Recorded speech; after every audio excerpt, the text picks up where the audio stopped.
আল্লাহ রাব্বুল আলামিন সেই 5টি গুণের মধ্যে প্রথম গুণ বর্ণনা করে বলেন, ইন্নামাল মুমিনুনা আল্লাযীনা ইযা যুকিরাল্লাহ।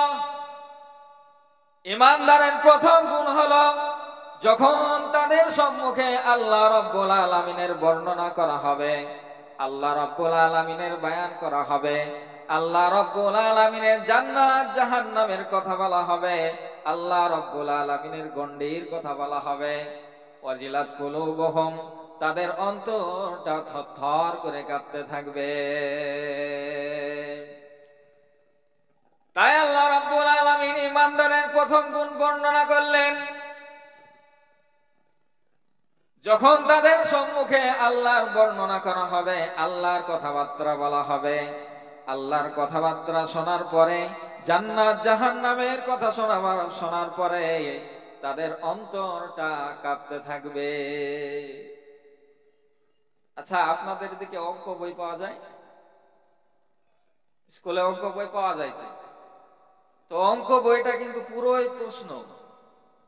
অঙ্ক করার পরে লাস্টে উত্তরমালার সঙ্গে মেলাতে হয়। উত্তরমালার সঙ্গে মেলানোর পরে যদি দেখা যায় মেলে, তাহলে অঙ্কটা সহি হয়েছে, সঠিক হয়েছে। যদি না মেলে, তাহলে জানবো কি সঠিক হয়নি। তাই আমরা নিজেদের সঙ্গে মেলাবো এই 5টি গুণের সঙ্গে আমাদের সম্পর্ক, আমাদের মেল আছে কি নাই, ইনশাআল্লাহ। তো মুমিনদের প্রথম গুণ আমরা কি বললাম?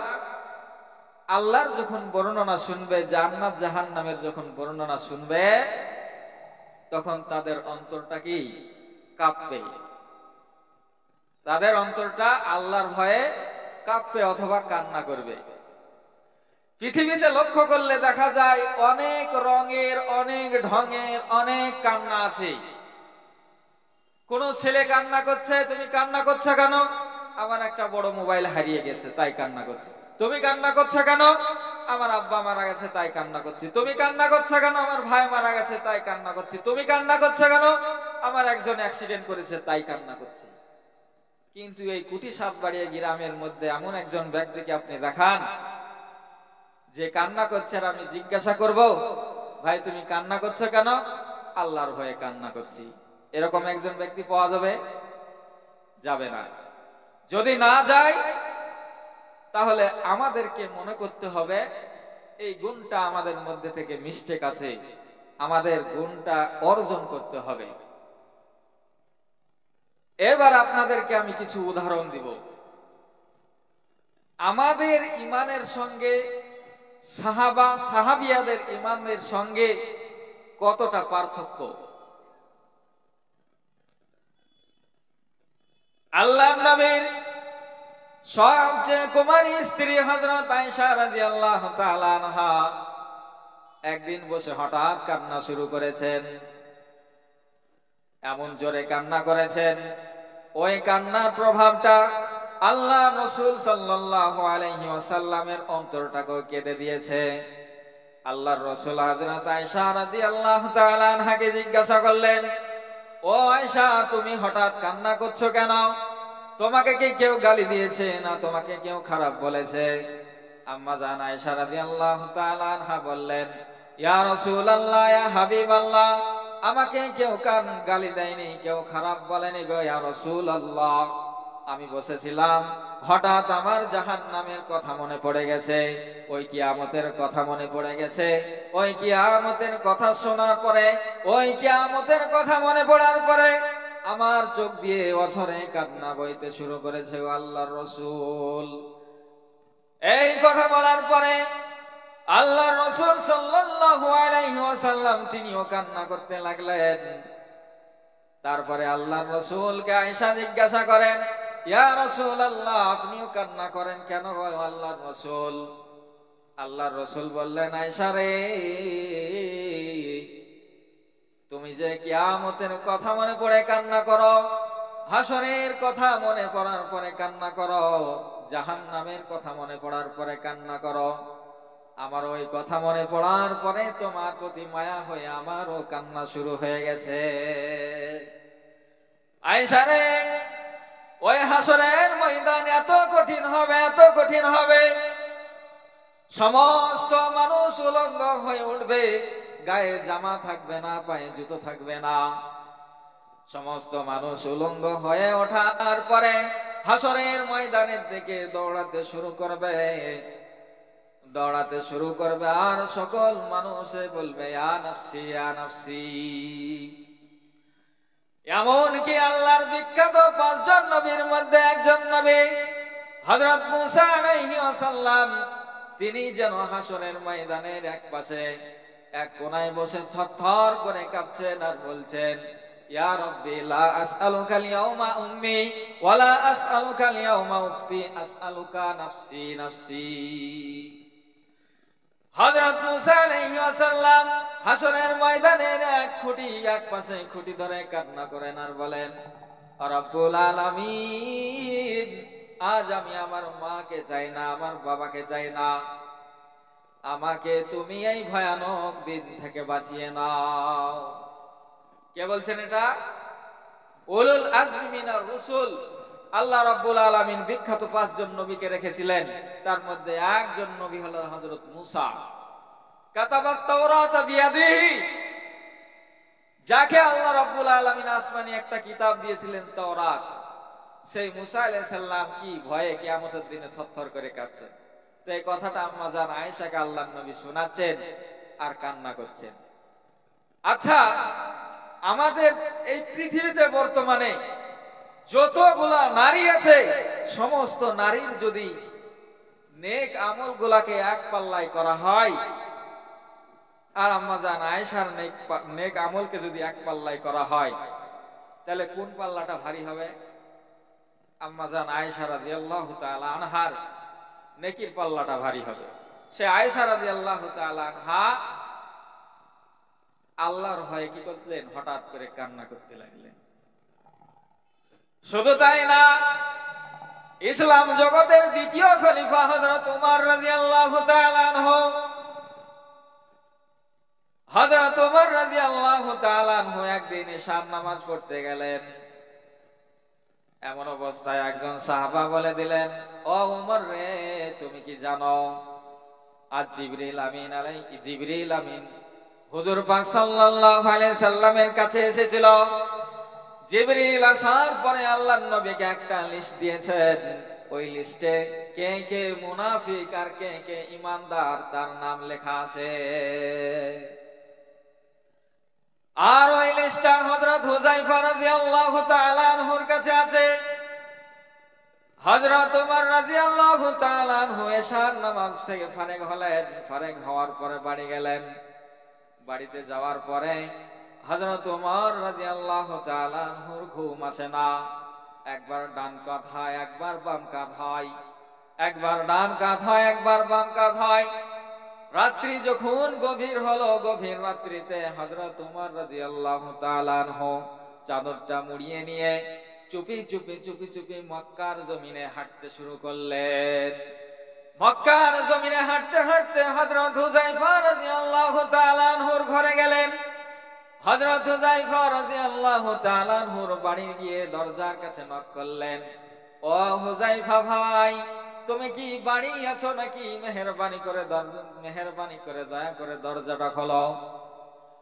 কিছুক্ষণ পরে ঘর থেকে আওয়াজ আসলো, এত রাত্রে কি? দরজা খুলে দেখলেন হযরত ওমর রাদিয়াল্লাহু তাআলা আনহু দরজার গোড়ায় এসে দাঁড়িয়েছেন। হযরত হুযায়ফা বললেন, ও ওমর, এত রাত্রে তোমাকে কে এখানে আনিয়েছে?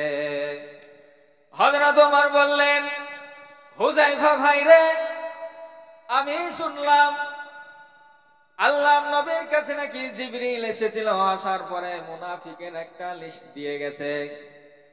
ওই লিস্টটা আমি দেখবো তা বলবো না, তুমি বাড়ির ভিতরে যাও, বাড়ির ভিতরে গিয়ে বাতিটা একটু জ্বালাও, জ্বালিয়ে ওই লিস্টের মধ্যে ওমর আমার নামটি আছে কিনা একবার দেখো।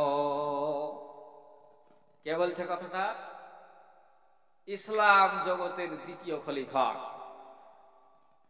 আল্লাহর নবী বলেন, আমার পরে যদি কেউ নবী হতো তাহলে কে হতো? লাকানা উমার, আমার পরে কোনো নবী আসবে না, যদি কোনো নবী আসতো তাহলে সে হতো কে? উমার। সেই উমার আল্লাহর ভয়ে মুনাফিকের লিস্টে আমার নাম আছে কিনা তাই দেখার জন্য কোথায় গেছে? হুযায়ফার বাড়িতে।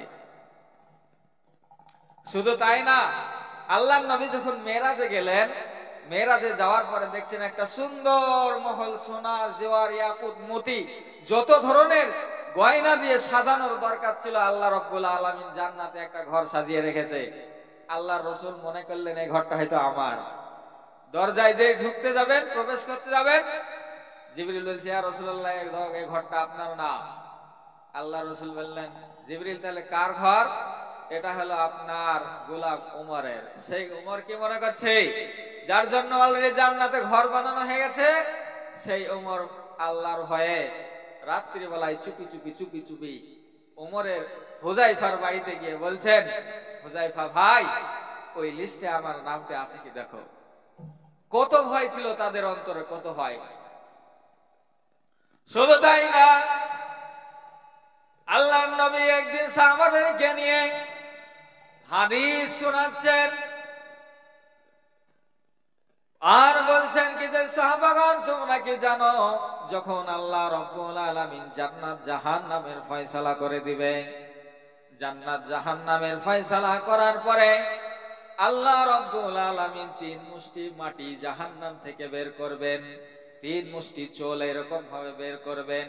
করার পরে ওই চলে করে যত জাহান্নামী ব্যক্তি উঠবে, সমস্ত জাহান্নামী ব্যক্তিদেরকে হাউজে কাউসারে গোসল করাবেন। গোসল করার পরে তাদেরকে আবার জান্নাতে দিয়ে দিবেন। ওমর রাদিয়াল্লাহু তাআলা আনহু সেদিন ডুকরিয়ে ডুকরিয়ে কান্না করে বলেছিলেন, ইয়া রাসূলুল্লাহ, ইয়া হাবিবাল্লাহ গো, আপনি দোয়া করে দিয়েন ওই 3 চোল মুষ্টির মধ্যে যেন আপনার হতভাগা গোলাম ওমর চলে আসতে পারে। কত ভয় আল্লাহর প্রতি, কত ভয়, অথচ তার জন্য জান্নাতে অলরেডি ঘর বানানো হয়ে গেছে। ইসলাম জগতের দ্বিতীয় খলিফা, সেই রকম ব্যক্তির আল্লাহর প্রতি এরকম ভয়। শুধু তাই না, ওমর রাদিয়াল্লাহু তাআলা আনহুর যদি কাহিনী শোনানো যায়, অনেক লম্বা কাহিনী আছে। হযরত ওমর রাদিয়াল্লাহু তাআলা আনহু যখন দ্বিতীয় খলিফা হলেন, দ্বিতীয় খলিফা হওয়ার পরে টাকা পয়সার অভাব থাকলো না, ধন দৌলতের অভাব থাকলো না। এমত অবস্থায় কিছু সাহাবা এসে আল্লাহর নবীর সাহাবারা আপসের মধ্যে মশওয়ারা করলেন আর বলতে লাগলেন, এখন তো টাকা পয়সার অভাব নাই, হযরত ওমরের এখন একটু লাইফ স্টাইল চেঞ্জ করার দরকার, এখন একটু চলন ফিরন, একটু চলাফেরা চেঞ্জ করার দরকার, পাল্টানোর দরকার। আগের মতো যেরকম একটা কাপড় ছিল ওই একটা কাপড়ই পরিধান করে, তারপর মাসে একদিন কি খায়, গোস্ত খায় আর রুটি, শক্ত রুটি খায়। একজন অর্ধেকেরও বেশি পৃথিবীর যে মালিক, যে বাদশাহ, তার এরকম চলন ফিরন কি মানায়? এরকম চলন ফিরন ঠিক না। আমাদের যদি একজন মেম্বার হয়ে যায়, কাউন্সিলর হয়ে যায়, তারপরে নেতা হয়ে যায়, তাদের চলন ফিরন আলাদা, সাটাসাট বাড়িঘর রং, তারপরে মুজাইক পায়খানা টায়খানা যত যা আছে, পাথর মালবেল পাশল টাশল পয়সা একাকার। কিন্তু যিনি অর্ধেকেরও বেশি পৃথিবীর প্রেসিডেন্ট, মালিক, বাদশাহ, তিনার এক জোড়া কাপড়, মাসে একদিন কি গোস্ত আর শক্ত রুটি, সকালে খেলে রাত্রে খান না, রাত্রে খেলে সকালে খান না, কোনোদিন নরম বিছানায় শয় না। সাহাবাদের মধ্যে আলোচনা হলো যে এই ওমরকে একটু লাইফ স্টাইল চেঞ্জ করার দরকার, তাদের চার চলন ফিরন চেঞ্জ করার দরকার। যেমন অন্যান্য বাদশাদের গোলাম আছে, গোলাম থাকার দরকার কয়েকটা, তারপরে আপনার ঘোড়া থাকার দরকার, কিন্তু ওমরের তো কিছুই নাই। কিন্তু সাহাবারা বললেন ঠিক আছে, কিন্তু ওমর রাদিয়াল্লাহু তাআলা আনহুকে কথা বলবে কে? কারো তো সাহস নাই। কারণ যখন সাহস হলো না, সাহাবাদের মধ্যে আলোচনা শুরু হলো। এই কথা একমাত্র আল্লাহর নবীর বিবি আম্মাজাত আয়েশা এবং হাফসা বলতে পারবে, কারণ তিনারা হলেন আম্মাজান এবং আল্লাহর নবীর স্ত্রী। তাই তিনাদেরকে বললে তিনারা যদি গিয়ে বলেন তাহলে তিনাদেরকে রাগ দেখাবে না। আর যদি আমাদের সাহাবার মধ্যে কেউ বলতে গায় তাহলে হয়তো আমাদের গর্দান আলাদা হয়ে যাবে। তাই ওমরের কাছে ভয়ে কেউ বলতে গেল না। দুইজন আসলেন, আম্মাজান আয়েশা এবং হাফসা। আসার পরে বলছেন, আমিরুল মুমিনিন, একটা কথা ছিল, কথা বলবো, কিন্তু তার আগে ওয়াদা করতে হবে যে কথা শোনার পরে আপনি রাগ করবেন না। ওমর রাদিয়াল্লাহু তাআলা আনহু বললেন, ঠিক আছে, আমি ওয়াদা করছি, বলো, আমি রাগ করব না, তোমাদেরকে কিছু বলবো না। আম্মাজান আয়েশা বললেন, যখন আল্লাহর নবীর জামানা ছিল তখন খুব গরীব ছিলাম আমরা। রাত্রিবেলায় কি হয়নি, বাতি জ্বলেনি, 3 মাস বাড়িতে বাতি জ্বলেনি। একবেলা কোনো সময় খেতে পেয়েছি, কোনো সময় পাইনি। আবু বকর সিদ্দিক রাদিয়াল্লাহু তাআলা আনহুর জামানা আসলো, তখনও তাই গরীব অবস্থায় আমরা কাটিয়েছি। কিন্তু এখন আপনার জামানা দেখিয়েছে, এখন টাকা পয়সা, ধন দৌলত, সোনা জওয়ার, ইয়াকুত মতি কিছুর সমস্যা নাই। আপনি একটু যদি কি করলেন, আপনার জন্য একটা খাদেম রাখবেন, আপনি একটু প্রেসিডেন্টের মতো, একটু আপনি বাদশার মতো চলন ফিরন করবেন, আপনার এটা চাই। এই কথা শোনার পরে হযরত ওমর রেগে গেলেন, কিন্তু ওয়াদার কারণে বললেন, আয়েশা, যদি তোমরা আমার কাছে ওয়াদা না করে নিতে তাহলে যে এই কথা বলেছে আমি অবশ্যই তার গর্দানটা আলাদা করে দিতাম। তখন আম্মাজান আয়েশাকে ওমর বললেন, ও আয়েশা, তুমি বলো তো, আমি তো অর্ধেকেরও বেশি পৃথিবীর মালিক হয়েছি, ঠিক আছে, কিন্তু যিনি 2 জাহানের বাদশা, যিনি 2 জাহানের বাদশা, শুধু ইহ জগৎ না পরজগতের বাদশা, তিনি কি জীবনে কোনোদিন 2 বেলা খানা খেয়েছে? আয়েশাকে বললেন, আয়েশা, বলো তো, তিনি কি জীবনে 2 বেলা খানা খেয়েছে? আজ তুমি আমাকে বলছো 2 বেলা 3 বেলা খানা খাবো, আরাম করে বসবো। হাফসা রাদিয়াল্লাহু তাআলা আনহাকে বললেন, ও হাফসা, তুমি বলো তো, আল্লাহ রাসূল সাল্লাল্লাহু আলাইহি ওয়াসাল্লামের 2 জোড়া কাপড় ছিল কি? আল্লাহ রাসূল সাল্লাল্লাহু আলাইহি ওয়াসাল্লাম, যিনি 2 জাহানের বাদশা, তেনার জগতে যতদিন ছিলেন 1 জোড়া কাপড় ছিল, 2 জোড়া কাপড় ছিল না। 2 জাহানের বাদশার 1 জোড়া কাপড়। তাহলে আমাকে কেমন ভাবে বলতে পারো যে আমার কাপড় চাপড় আলাদা হবে?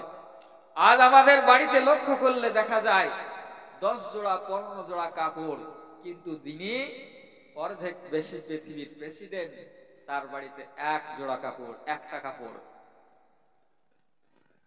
সেই ওমর আল্লাহর ভয়ে মুনাফিকের লিস্টে আমার নাম আছে কিনা দেখো। শুধু তাই না, হযরত ওমর রাদিয়াল্লাহু তাআলা আনহু হাফসা রাদিয়াল্লাহু তাআলা আনহাকে ডেকে বললেন, হাফসা রে, তুমি বলো তো, আল্লাহর নবী সাল্লাল্লাহু আলাইহি ওয়াসাল্লাম জীবনে কি টেবিলের উপর বসে খানা খেয়েছে?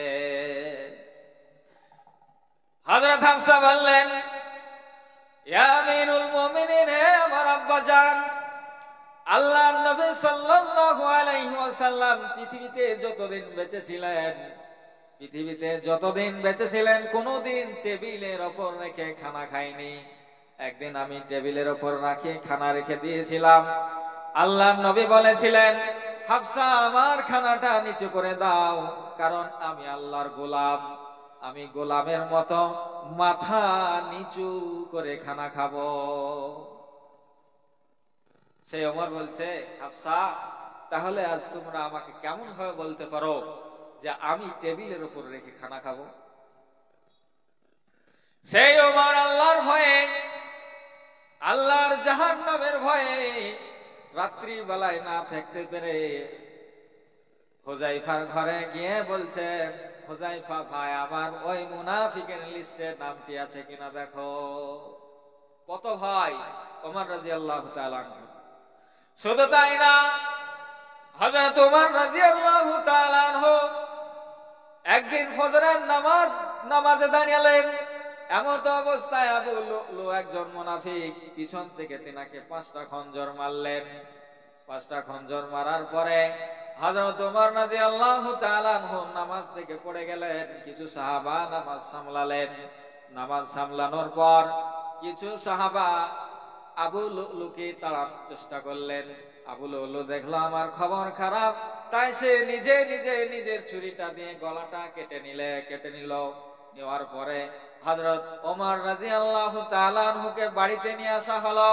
বাড়িতে নিয়ে আসার পরে হযরত ওমর রাদিয়াল্লাহু তাআলা আনহুকে মুখে দুধ দেওয়া হলো। মুখের দুধ চোখ দিয়ে যেন বেরিয়ে যায়। হযরত ওমর মুখে দুধ দেওয়া হলো, চোখ দিয়ে যেন বেরিয়ে যায়। এমন অবস্থায় হযরত আলী আসলেন।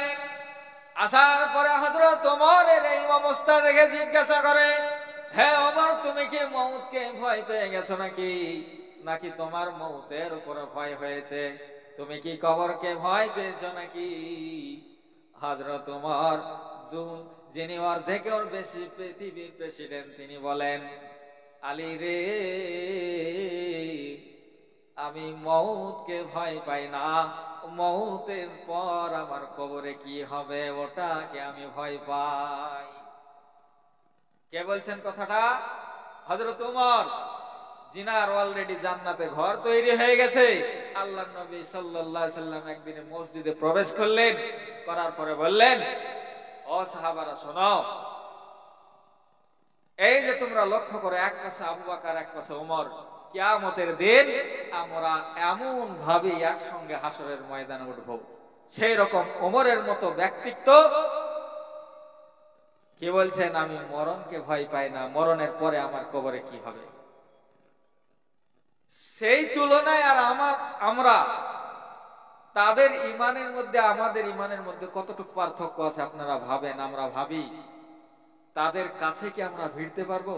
না, কিঞ্চিত পরিমাণ ভিড়তে পারবো না। সেই উমার কবরের ভয় করছেন আর বলছেন, আলী, আমি কবরকে ভয় পাই না, আমি মরণকে ভয় পাই না, মরণের পরে আমার কি হবে। কিছুক্ষণ পরে যখন মৃত্যু খুব নিকট হয়ে গেল, ওমর রাদিয়াল্লাহু তাআলা আনহুর সন্তান আব্দুল্লাহ তিনার মাথাটাকে তুলে পায়ের ওপর রাখলেন। পায়ের ওপর রাখার পরে আব্দুল্লাহ বিন ওমরকে ওমর রাদিয়াল্লাহু তাআলা আনহু বললেন, বেটা রে, তুমি যাও আম্মা জান আয়েশার কাছে।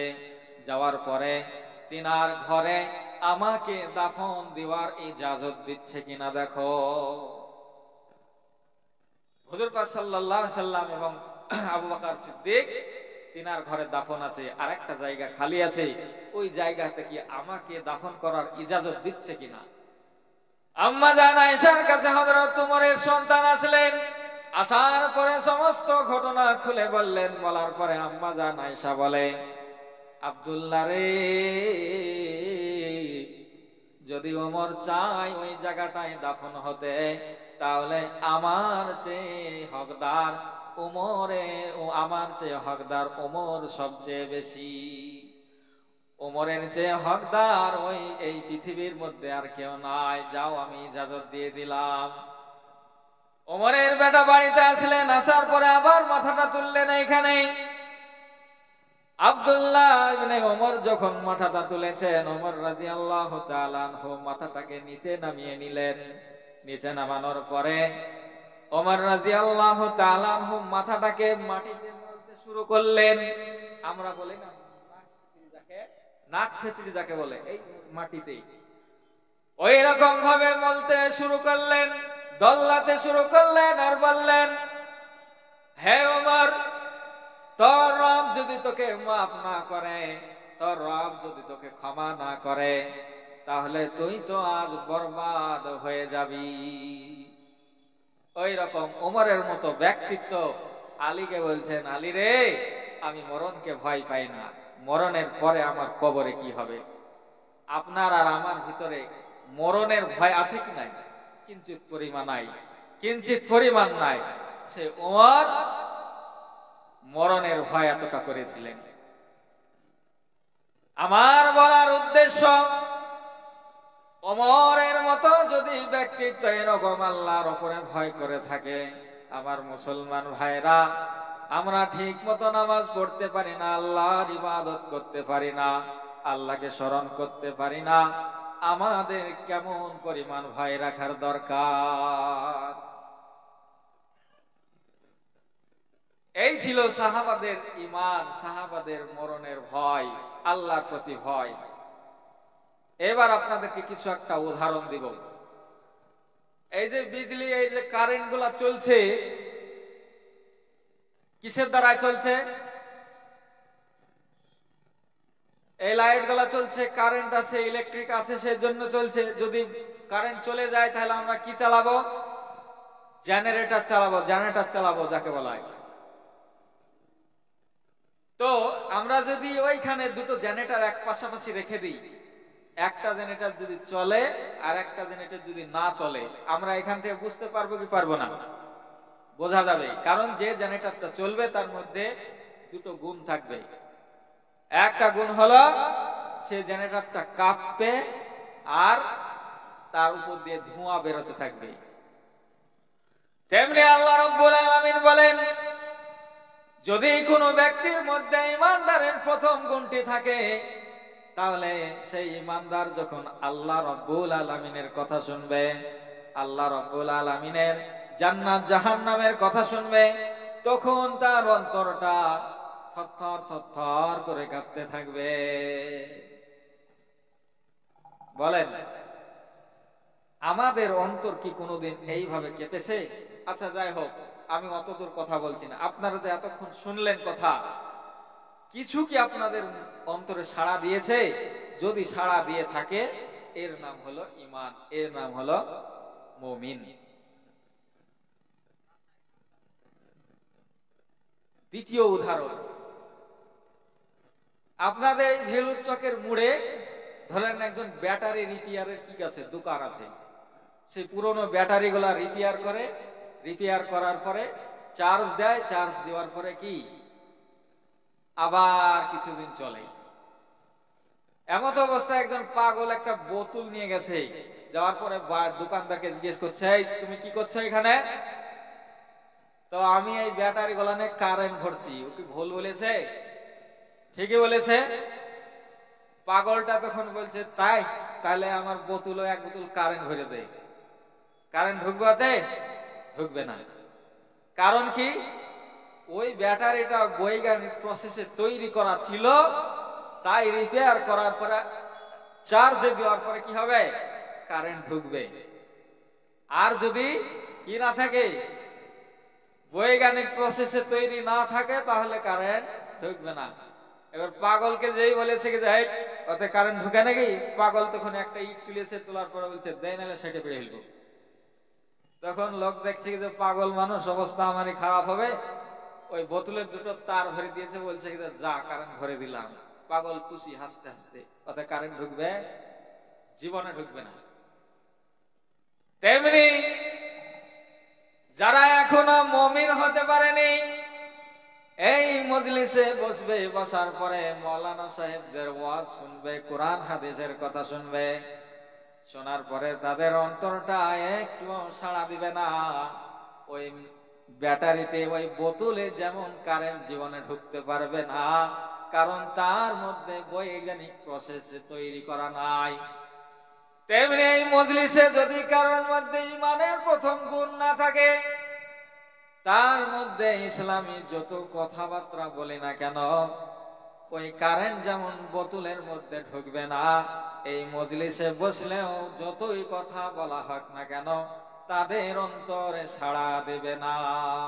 কথা বুঝতে পারলেন? এই ছিল ঈমানদারদের প্রথম গুণ। কি বললাম? আল্লাহর কথা শুনলে তাদের অন্তর ভয়ে কাঁপবে। আল্লাহ রাব্বুল আলামিন ঈমানদারদের দ্বিতীয় গুণ বর্ণনা করছেন, ওয়া ইযা তুলিয়াত আলাইহিম আয়াতুহু যাদাতুহুম ঈমানা। বলুন সুবহানাল্লাহ। আল্লাহ রাব্বুল আলামিন ঈমানদারদের দ্বিতীয় গুণ বর্ণনা করে বলেন, ঈমানদারদের দ্বিতীয় গুণ হলো যখন তাদের সম্মুখে আল্লাহ রাব্বুল আলামিনের আয়াত তেলাওয়াত করা হবে, কোরআন তেলাওয়াত করা হবে, তখন তাদের ঈমান বৃদ্ধি পাবে। ঈমান আবার বৃদ্ধি কেমন হয় পায়, বাড়ে কেমন হবে, মশলাটা তো বুঝতে পারলেন না। কিছু উদাহরণ দিলে আপনারা বুঝতে পারবেন। এই যে আপনারা জলসা দিয়েছেন, জলসা করার সময়তে কিছু কমিটি হয়, কমিটি হওয়ার পরে তারা জলসা করার জন্য গ্রামে গ্রামে কালেকশন করে। কালেকশন করার পরে কিছু কিছু ব্যক্তি বলবে, হে জলসা করে কোনো কাজ হলো নাকি? মানুষের কোনো কি হয় না, উপকার হয় না, বরঞ্চ অপকার হয়, বলে কিনা? আর ওরা চাঁদাও দেয় না। তো আল্লাহ রাব্বুল আলামিন বলছেন উপকার আছে। আল্লাহ বলছেন কোরআনের মধ্যে, ফাযাক্কির ইন্নায যিকরা তানফাউল মুমিনিন, মানুষকে তোমরা নসিহত করো। নসিহত করলে যারা মুমিন ঈমানদার তাদের কি হবে? ফায়দা হবে। যারা ঈমানদার তাদের ফায়দা হবে, ঈমানের রিচার্জ হবে। যারা বেঈমান তারা এই মজলিসে বসবেও না, আর তাদের কোনো ফায়দাই হবে না। আর যদি কেউ বসে, তাদের মধ্যে ঈমানের প্রথম গুণটা যদি না থাকে, শুনবে চলে যাবে, ফজর কাজা করবে, জোহর কাজা করবে, আসর কাজা করবে, মাগরিব কাজা করবে, নামাজ পড়বে না, কোনো কাজ নাই, কারণ ঈমানদারের প্রথম গুণটাই তাদের মধ্যে নাই। তাই আল্লাহ রাব্বুল আলামিন বলেন, ঈমানদারদের দ্বিতীয় গুণ, যখন তারা কোরআনের আয়াত শুনবে, তাদের অন্তর তাদের ঈমান কি হবে? বৃদ্ধি পাবে, বাড়বে। আপনারা গ্যাসে দেখবেন দুটো চুলা আছে, দুটো চুলার মধ্যে একটা চুলায় আপনি পানি দেন, আর একটা চুলায় কি দেন? দুধ। দুধ দেওয়ার পরে দুটোকে যদি আপনি জ্বালিয়ে দেন, কোনটা উপরে উঠবে? দুধটা উপরে উঠবে। আর পানিটা দেখবেন কিনা আস্তে আস্তে ফুটবে, ফোটার পর কিন্তু উপরে ওঠার কি নয়, ওর শক্তি নাই। তেমনি আল্লাহ রাব্বুল আলামিন বলেন, ঈমানদারদের দ্বিতীয় গুণ হলো যখন তারা আল্লাহ রাব্বুল আলামিনের কোরআন শুনবে, হাদিস শুনবে, তখন তাদের ঈমানের রিচার্জ হবে। যেমন ওই চুলার মধ্যে একটা চুলায় যদি দুধ রাখা হয়, আর একটা চুলায় যদি পানি রাখা হয়, তারপরে যদি আগুন জ্বালিয়ে দেওয়া হয়, তাহলে পানি যেটা আসবে সেটা খালি ফুটবে, কিন্তু আর ঈমান বৃদ্ধি পাবেন, তার সে আকাশের দিকে উঠতে পারবে না, উপরের দিকে উঠতে পারবে না। আর দুধের নিচে যদি আগুন জ্বালানো হয়, দেখবেন আপনারা কিছুক্ষণ পরে উপরের দিকে উঠতে থাকবে, ফুলতে থাকবে। তেমনি আল্লাহ রাব্বুল আলামিন ঈমানদারদের দ্বিতীয় গুণ বললেন, যাদের মধ্যে ঈমান আছে তারা এই কোরআন হাদিসের কথাবার্তা যখন শুনবে, কথাবার্তা শোনার পরে তাদের ওই দুধের মতো ঈমানটা উপরের দিকে উঠতে থাকবে। বুঝতে পারলেন? ঈমানদারদের দ্বিতীয় গুণ হলো ঈমানের রিচার্জ হবে যখন কোরআনের কি হবে? কোরআন হাদিসের কথাবার্তা হবে। আল্লাহ রাব্বুল আলামিন তারপরে ঈমানদারদের তৃতীয় গুণ বর্ণনা করেন, ওয়া আলা রাব্বিহিম ইয়াতাওয়াক্কালুন। ঈমানদারদের তৃতীয় গুণ হলো তারা সর্বসময় আল্লাহ রাব্বুল আলামিনকে ভরসা করে চলবে। কোনো পীরের ভরসা করবে না, কোনো মুরিদের ভরসা করবে না, কোনো নেতার ভরসা করবে না, কোনো পার্টির ভরসা করবে না। একমাত্র মুমিনরা আল্লাহ রাব্বুল আলামিনের ভরসায় চলবে। এই তিনটে গুণ আমাদের মধ্যে আছে কিনা আমরা মিলাই। 1 নম্বর গুণ, আল্লাহর কথা শুনলে অন্তর কাঁপবে। 2 নম্বর গুণ, কোরআন হাদিসের কথা শুনলে ঈমানের রিচার্জ হবে। 3 নম্বর গুণ, আর তারা সকল সময় আল্লাহ রাব্বুল আলামিনের উপর কি করবে? ভরসা করবে। আচ্ছা, আপনাদের একটা যুদ্ধের কথা বলি। বদরের যুদ্ধ মনে আছে? বদরের যুদ্ধ, বদরের যুদ্ধে সাহাবীদের সংখ্যা ছিল 313 জন, আর কাফেরদের সংখ্যা ছিল 1000। তারা আল্লাহর প্রতি ভরসা কেমন হয় করতো, আমি এটি বোঝানোর চেষ্টা করব। বদরের যুদ্ধে সাহাবীদের সংখ্যা ছিল 313, কাফেরদের সংখ্যা ছিল 1000। আল্লাহর নবী সাল্লাল্লাহু আলাইহি সাল্লাম সমস্ত সাহাবাদেরকে ডেকে বললেন, ও সাহাবা মণ্ডলী, তোমরা কে কে আছো?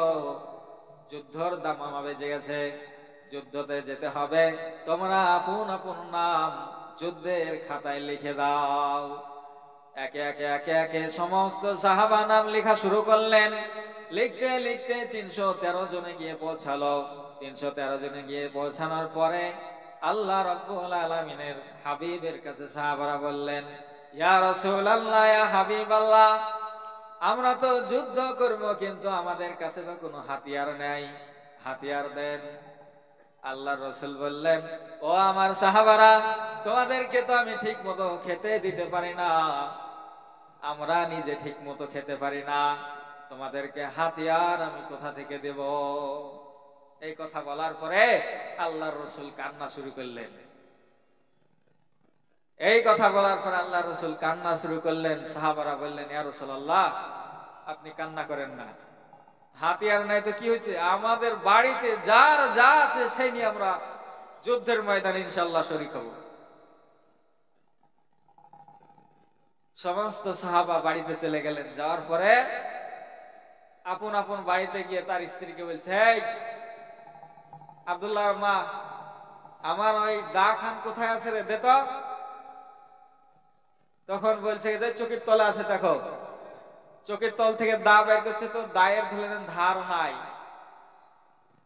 তারপর আরেক সাহাবা বলছে যে আমার তারওয়াল খান কই রে?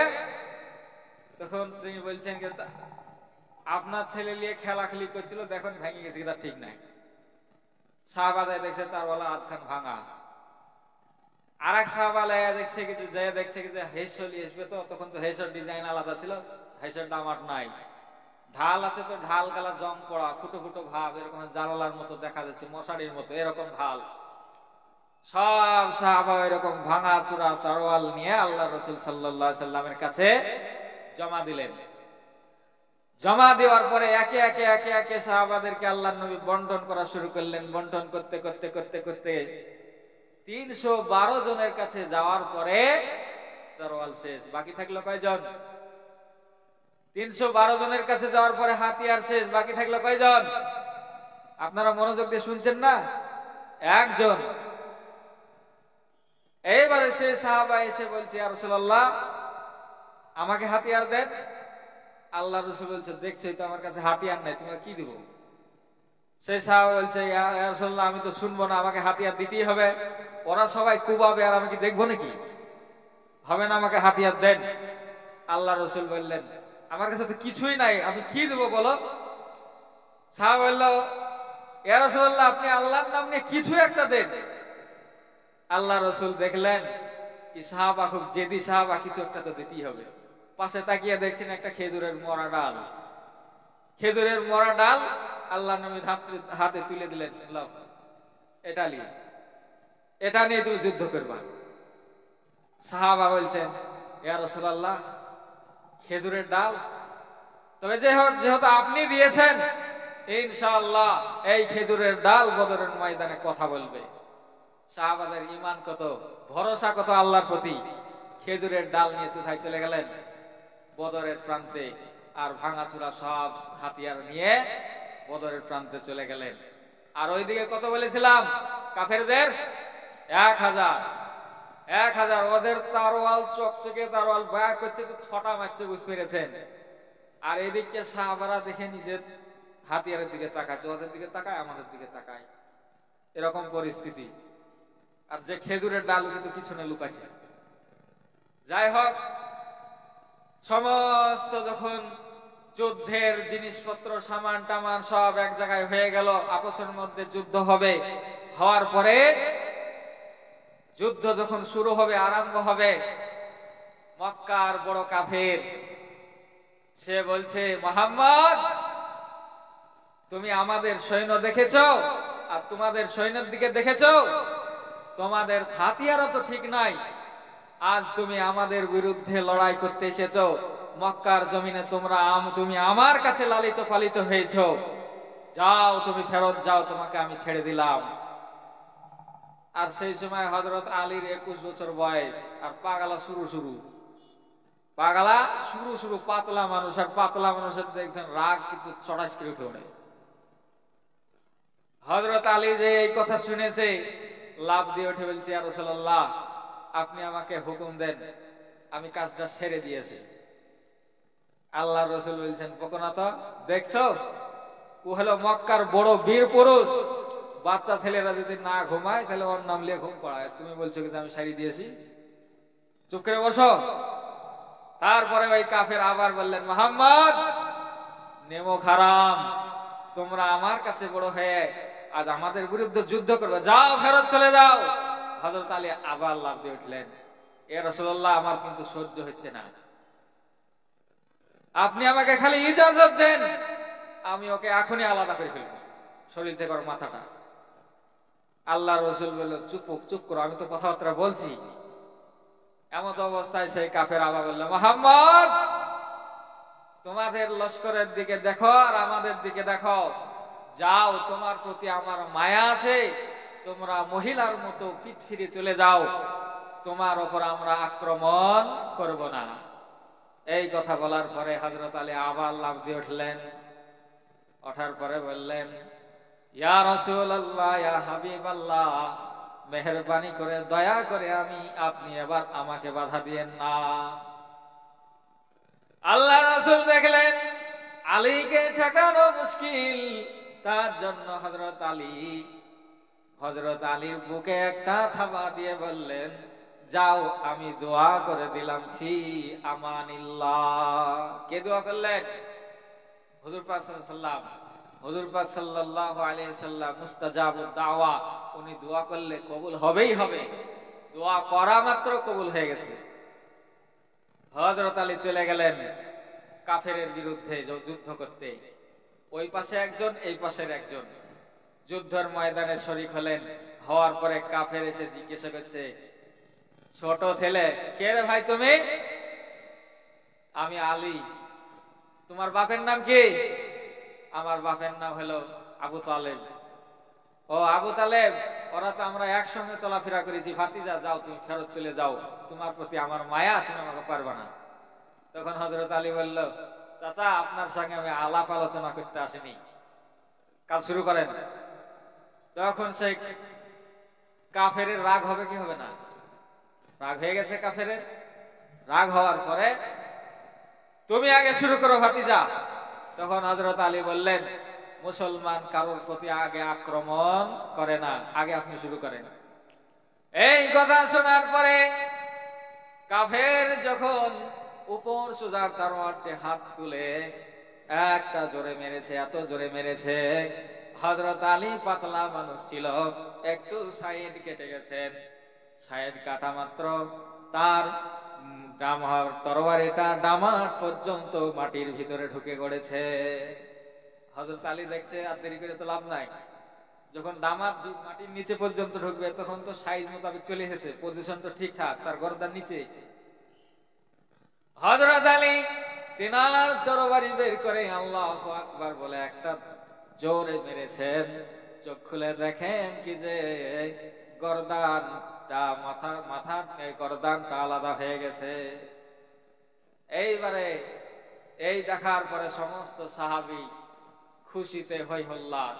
আল্লাহর নবী হযরত আলীকে কোলে তুলে নিয়ে চুমু খেতে লাগলেন। এরপরে তো মুসলমানদের সাহস বেড়ে গেল। মুসলমানদের সাহস বেড়ে যাওয়ার পরে তখন সব যুদ্ধে লিপ্ত হয়ে গেল।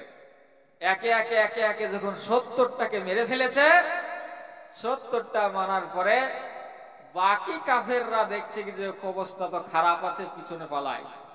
পিছন দিক দিয়ে সমস্ত কাফেররা পালাতে শুরু করেছে। তখন মনে আছে খেজুরের ডালওয়ালার কথা। খেজুরের ডালওয়ালা বলছে সবাই তো কুবাইলো, আমি কি করব, যাই আগাড়ি ঘিরি। ও যায় ধরো আগাড়ি ঘিরেছে। ঘেরার পরে একটা কাফেরকে দেখতে পেয়েছে, কাফেরের সামনে কি এরকম তার এই খেজুরের ডাল নিয়ে দাঁড়িয়েছে। কাফের একটা দেখার পরে মুচকি মুচকি হাসছে, কে ভাই তুমি? তুমি ওই দলের না এই দলে? তো দেখতে তো পাচ্ছ আমি কোন দলের, খেজুরের ডাল নিয়ে দাঁড়িয়েছি তার মানে। তখন কাফের বলছে তাহলে তো তোমাকে আমি খুব সহজেই মেরে দেবো, লাও শুরু করো।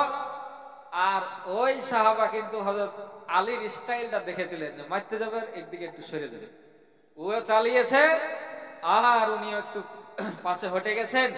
হটে যাওয়া মাত্রই উনিও আল্লাহু আকবার বলে খেজুরের ডাল দিয়ে চাপিয়েছেন। চোখ খুলে দেখেন খোদার কসম, হযরত আলীর যেমন তরবারিতে মাথা আলাদা হয়ে গেছিল, ওই খেজুরের ডালও কি হয়েছিল, মাথা আলাদা হয়েছিল।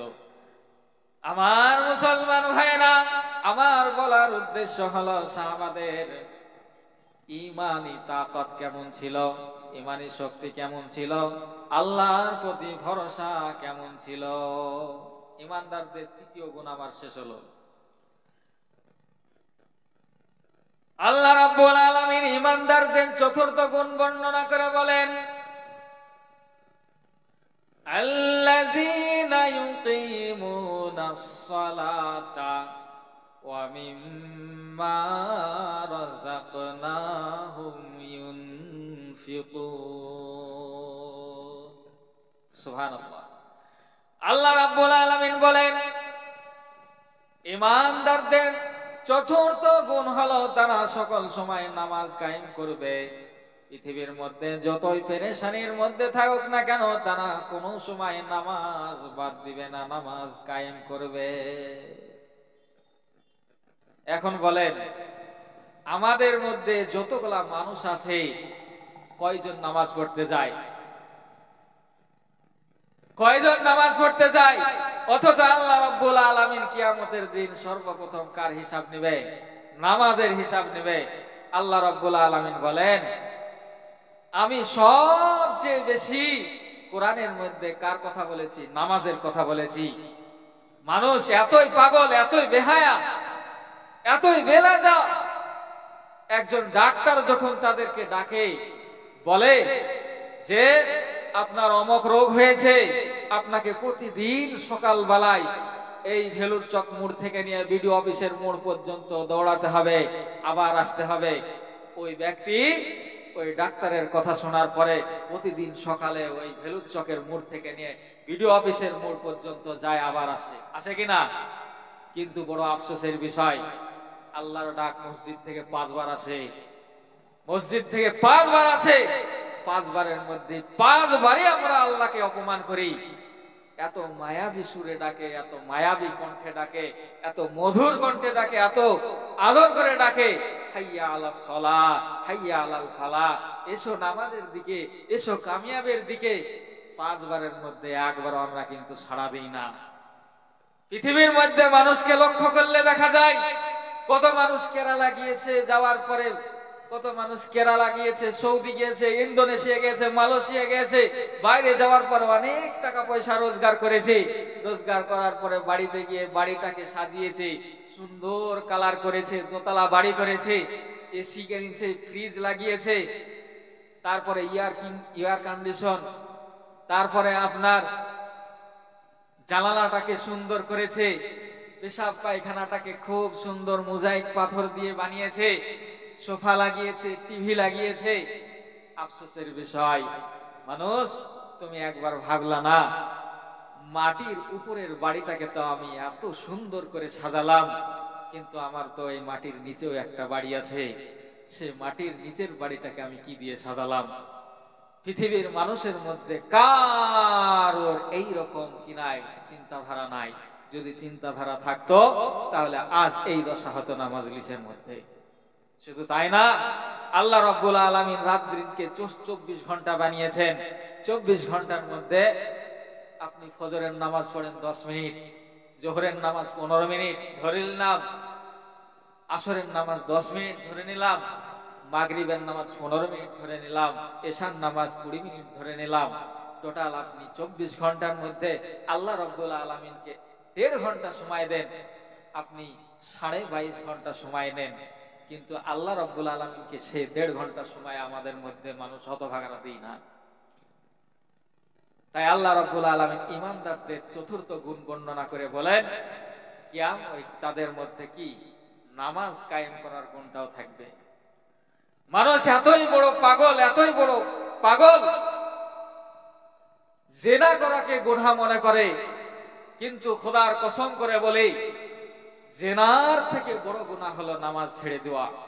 মানুষ এত বড়ই পাগল সুদ খাওয়াকে গুনাহ মনে করে, কিন্তু খোদার কসম করে বলি সুদের চেয়ে বড় গুনাহ নামাজ ত্যাগ করা। মানুষ এত বড়ই পাগল ঘুষ খাওয়াকে গুনাহ মনে করে, কিন্তু খোদার কসম করে বলি নামাজকে ছেড়ে দেওয়া তার চেয়ে বড় গুনাহ। মানুষ এত বড়ই পাগল চুগলখড়িকে মনে করে গুনার কাজ, কিন্তু খোদার কসম করে বলি নামাজকে ত্যাগ করে দেওয়া তার চেয়ে বড় গুনাহ। এর চেয়ে বড় গুনাহ পৃথিবীর মধ্যে আর কিছু হতে পারে না, আর হবে বলে মনেও হচ্ছে না। কারণ আল্লাহ রাব্বুল আলামিন নামাজের কথা কোরআন শরীফে কয়েকবার বলেছেন, 82 বার বলেছেন। আর পৃথিবীর মুসলমান সবচেয়ে বেশি গাফিলতি এই নামাজের মধ্যে।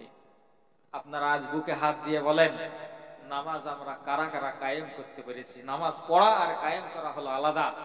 নামাজ আপনি পড়ছেন নিজে ঠিক আছে, কিন্তু কায়েম আপনার বাড়ির লোককে পড়াতে হবে। পৃথিবীর মানুষ মনে করে আমার ছেলে এত হাজার বেতনের চাকরি করে, 60,000 বেতন, 1 লাখ বেতনের চাকরি করে, তারা মনে করে এটাই হলো সফলতা। কিন্তু খোদার কসম করে বলি ওটা সফলতা না। আপনি আপনার ছেলেকে কি কখনো দেখেছেন সে 5 ওয়াক্ত নামাজ পড়েছে? আপনি আপনার মেয়েকে কখনো দেখেছেন বাজারে যখন যায় সে পর্দা সহিত যায়? আপনি আপনার ছেলের স্ত্রীদেরকে কখনো দেখেছেন তারা নামাজ পড়ে? যদি আপনি এরকম দেখেন তাহলে জানবেন আপনার ছেলে, আপনার স্ত্রী, আপনার বাড়ির লোক সফলতা পেয়েছে। যদি না পায় তাহলে তারা সফলতা এখনো অর্জন করতে পারেনি। তাই বাড়ির লোককেও নামাজ পড়তে হবে, আমাদেরকেও নামাজ কায়েম করতে হবে, নামাজ পড়তে হবে। নামাজ নিয়ে আপনাদেরকে আরেকটি আমি উদাহরণ দিব। আমার মুসলমান ভাইরা, আল্লাহ রাব্বুল আলামিন ঈমানদারদের চতুর্থ গুণ বর্ণনা করে বললেন, ঈমানদারদের চতুর্থ গুণ হলো তারা নামাজ কায়েম করবে। আল্লাহর নবীর একজন সাহাবী ছিল আব্দুল্লাহ আনসারী রাদিয়াল্লাহু তাআলা আনহু। একদিন এশার নামাজ পড়তে গেলেন, দেখলেন আগে গেলেন, শেষে গেলেন। যাওয়ার পরে আল্লাহর নবী যে সালাম ফিরেছেন সঙ্গে সঙ্গে আল্লাহর নবীর বক্তব্য শোনা বাদ দিয়ে মসজিদ থেকে বেরিয়ে চলে এলেন। একদিন নয়, 2 দিন নয়, 3 দিন এইরকম করলেন। 3 দিন এইরকম করার পরে হযরত ওমর কিন্তু লক্ষ্য করে 3 দিন পরে আল্লাহর নবীকে বলেন, ইয়া রাসূলুল্লাহ, ইয়া হাবিবাল্লাহ গো, আপনার সাহাবা আব্দুল্লাহ কি মুনাফিক হয়ে গেল নাকি? কারণ মুনাফিকদের মসজিদে থাকতে ভালো লাগবে না, যেই নামাজ শেষ হবে তারা মসজিদ থেকে বেরিয়ে চলে যাবে। তো ওই আব্দুল্লাহ আপনি যখন নামাজে দাঁড়ান ইকামত শুরু হওয়া মাত্র আসে আর আপনার সালাম ফেরা মাত্রই চলে যায়। আল্লাহ রাসূল বললেন, ও ওমর, কারোর বিষয়ে না জেনে কিছু বলা ঠিক হবে না। চলো আজ আব্দুল্লাহর বাড়িতে আমরা যাব। কয়েকজন সাহাবী নিয়ে হযরত হুজুর পাক সাল্লাল্লাহু আলাইহি সাল্লাম আব্দুল্লাহর বাড়িতে গেলেন। যাওয়ার পরে দরজায় নক করলেন, একবার ডাক দিলেন, আব্দুল্লাহর সাড়া নাই। দ্বিতীয়বার ডাক দিলেন, আব্দুল্লাহর সাড়া নাই। তৃতীয়বার ডাক দেওয়ার পরে হযরত আব্দুল্লাহ রাদিয়াল্লাহু তাআলা থরথর করে কাঁপতে কাঁপতে বেরিয়ে আসলেন। বেরিয়ে আসার পরে আল্লাহর নবী জিজ্ঞাসা করলেন, ও আব্দুল্লাহ, তুমি দরজা খুলতে এত দেরি করলে কেন? তুমি তো জানো আমি আল্লাহর নবী যদি কারোর উপরে রেগে যায় সে জীবনে কোনোদিন জান্নাত পাবে না। হযরত আব্দুল্লাহ রাদিয়াল্লাহু তাআলা আনহু দুই চোখে অশ্রু ঝরে দিয়ে বললেন, ইয়া রাসূলুল্লাহ, ইয়া হাবিবাল্লাহ গো, আমি ভেবেছিলাম আমার এই কথাটা পৃথিবীর কোনো মানুষকে জানাবো না, পৃথিবীর কোনো মানুষকে বলবো না, কিন্তু আমাকে আজ এই কথাটা বলতেই হলো গো রাসূল। ইয়া রাসূলুল্লাহ, ইয়া হাবিবাল্লাহ, আমি মসজিদে সবচেয়ে লাস্টে যাই এবং সবচেয়ে ফার্স্টে আসি, তার কারণ আমার বাড়িতে দুইটা কাপড় নাই, একটা মাত্র কাপড় আছে। ওই কাপড়টা আমি যখন মসজিদে যাই, আমি বাড়িতে একটা গর্ত খনন করে রেখেছি, ওই কাপড়টা আমি পরিধান করে মসজিদে যাই, আর আমার স্ত্রীকে ওই গর্তের মধ্যে ভরে রেখে যাই। ইয়া রাসূলুল্লাহ, ইয়া হাবিবাল্লাহ, তাই আমি মসজিদের মধ্যে সর্বশেষে যাই আর আসার তাড়াতাড়ি চলে আসি, কারণ আমি নিজে বাঁচলে হবে না, আমার স্ত্রীকেও বাঁচাতে হবে, ওকেও নামাজ পড়তে হবে, ওকেও নামাজ পড়তে হবে। তাই আমি মসজিদ থেকে চলে আসি, আসার পরে আমার স্ত্রীকে ওই কাপড়টা পরিধান করতে দিই, ওই কাপড়টা পরিধান করার পরে তিনি নামাজ পড়ে আর আমি গর্তের মধ্যে থাকি। ইয়া রাসূলুল্লাহ, ইয়া হাবিবাল্লাহ, আপনি যখন প্রথম ডাক দিলেন আমার স্ত্রী নামাজের মধ্যে ছিল, দ্বিতীয় ডাকের সময়তেও আমার স্ত্রী নামাজের মধ্যে ছিল।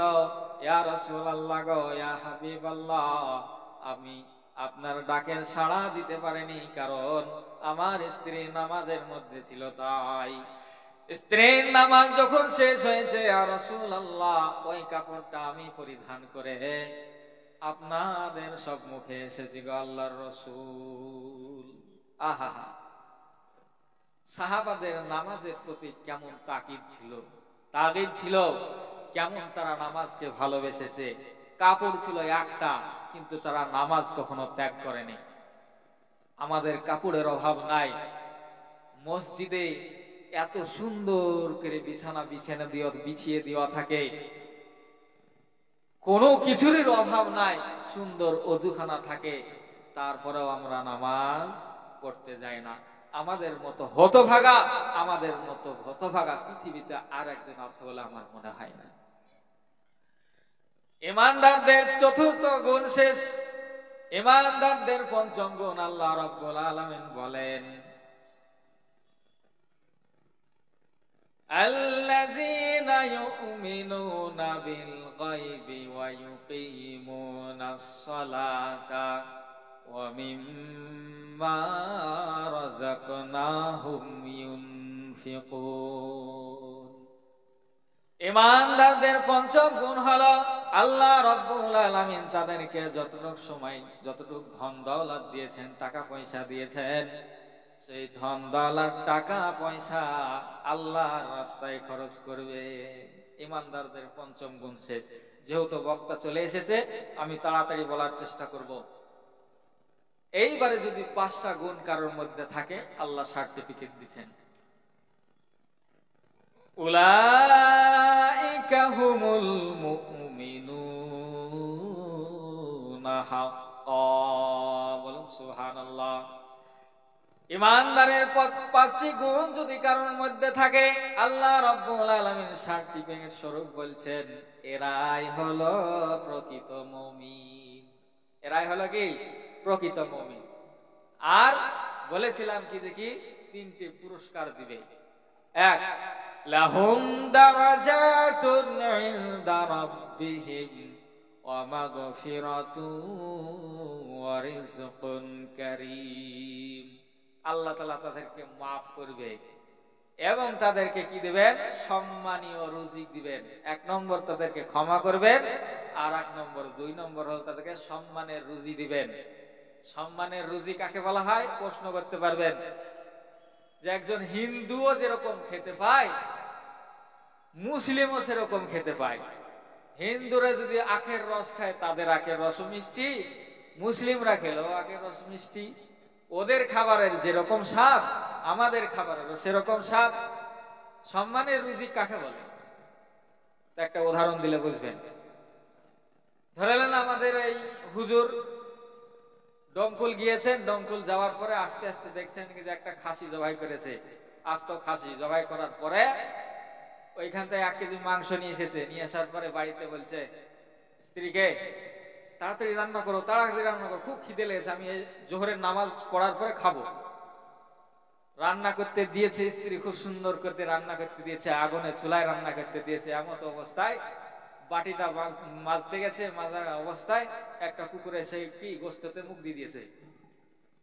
মুখ দেওয়ার পরে হুজুরের মনের অবস্থা কি হবে? খুব রাগ। এমত অবস্থায় রাগে রাগে যাই হোক আলু সানা সিদ্ধ দিয়ে ভাত খেলেন। খাওয়ার পরে ওনার যখন একটা দোকান ছিল, ওই দোকান যাই খুলতে যাবে, দোকান খোলার সামনে দেখছে কুকুরটা বসিয়েছে। দোকান খোলার সামনে কি আছে? কুকুরটা বসিয়েছে। রাগ হবে কিনা, তাকে মারতে মন যাবে কিনা? এইবারে হুজুর করেছে কি, দোকান খোলার পরে একটা বাস নিয়ে এসেছে পিছনের দিকে, নিয়ে আসার পরে আর একটা বিস্কুটের প্যাকেট নিয়ে এসে কুকুরটাকে আয় আয় আয় ডাকছে।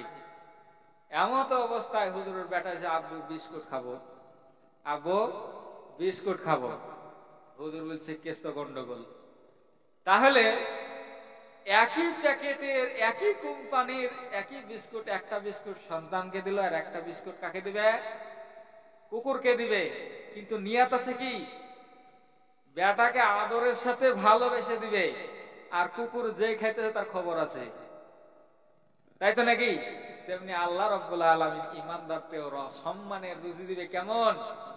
ওরা কাফেরদের স্বাদ আজ একই আছে, কিন্তু যখন ওদেরকে ইহকাল এই জগৎ ছেড়ে পরকালে যেতে হবে, তখন আল্লাহ তাআলা সুদে আসলে শোধ করে নেবে, সব শোধ তুলে নেবে। আর তৃতীয় গুণ আমার শেষ হয়ে গেল, 3টে পুরস্কার। আর বলেছিলাম আল্লাহ রাব্বুল আলামিন একটা ফাও দিবে, সেটা হলো জান্নাত। জান্নাতের বিষয়ে আমার অনেক কিছু বলার কথা ইচ্ছা ছিল, যে বক্তা চলে এসেছে, বক্তাকে বসে রাখা আমার ঠিক হচ্ছে না, এটা বেয়াদবি। বলার মধ্যে যদি কোনো ভুল হয়ে থাকে, ভাষার মধ্যে যদি কোনো ভুল হয়ে থাকে, আমি তো মানুষ, মানুষ মাত্রই ভুল হয়, কথাই এদিক ওদিক হতেই পারে, আমাকে মাফ করবেন এবং আমার জন্য দোয়া করবেন। আল্লাহ তাআলা যেন আমাকে এর চেয়ে ভালো বলার তৌফিক দান করে, এবং যা কিছু বললাম, যা কিছু শুনলাম, তার প্রতি আমাকে এবং আপনাদের সকলকে আমল করার তৌফিক দান করে। ওয়া আখিরু দাওয়ানা আনিল হামদুলিল্লাহি রাব্বিল আলামিন। আসসালামু আলাইকুম ওয়া রাহমাতুল্লাহি ওয়া বারাকাতুহু।